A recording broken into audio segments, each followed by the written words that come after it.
Mais quelle surprise! Vous êtes deux pour tracter un seul petit wagon, je vous félicite!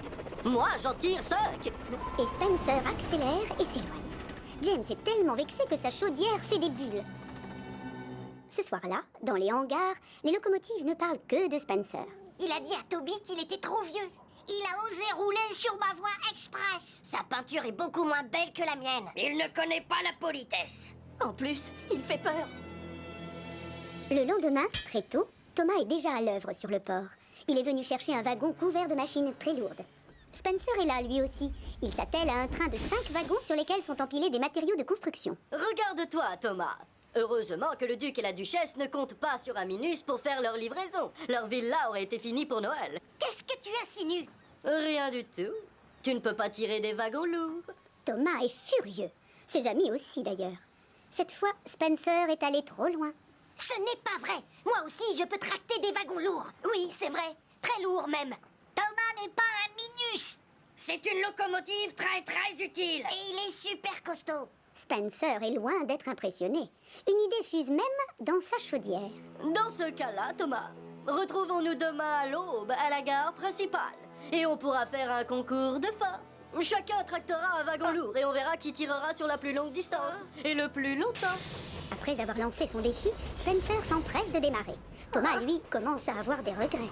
Bravo, quel imbécile. Qu'est-ce qui m'a pris? Spencer va sûrement gagner le concours. Les locomotives décident d'encourager leur ami pour le rassurer. C'est toi le meilleur de toute l'île et tu le sais. Et tu vas lui montrer que sur Chicalor, on est tous aussi forts que ce petit imbécile. Je te dis ça parce que tu es mon meilleur ami. Thomas est touché par ce qu'a dit son ami Percy. Ça lui redonne du courage. D'accord, j'irai au rendez-vous. Et je vais gagner. Le lendemain matin, dans la pâle lueur de l'aube, Thomas et ses amis attendent Spencer à l'endroit prévu.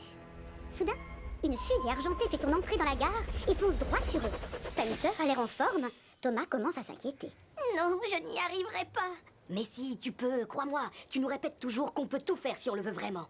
Ça vaut pour toi aussi. Les ouvriers se dépêchent de dégager les voies. Thomas et Spencer s'attellent à des wagons remplis à ras-bord. Édouard vient se placer devant eux. Vous prendrez 2 voies différentes qui font le tour de l'île. Les seuls arrêts permis, la mine et le château d'eau. Édouard donne le signal de départ en sifflant bien fort. Et c'est parti! Spencer et Thomas démarrent à toute vapeur, mais leurs wagons sont drôlement lourds. Je peux y arriver. Je vais m'accrocher et montrer à Spencer que c'est moi le plus costaud. De son côté, Spencer est sûr de gagner. Il va vite savoir qui est fort et qui est faible. Il va se retrouver avec tous ses pistons en compote. Les amis de Thomas le regardent partir, plutôt inquiets. Et pour l'encourager, ils se mettent à siffler. Bonne chance, Thomas! Thomas et Spencer entament leur tour de l'île. Clic-clic-clac, ça crisse et ça craque sur les rails. Ils traversent des forêts, gravissent des collines. Spencer roule tout en souriant, il fonce, il est sûr de gagner. Thomas, lui, commence à être un peu essoufflé, mais il s'accroche et avance.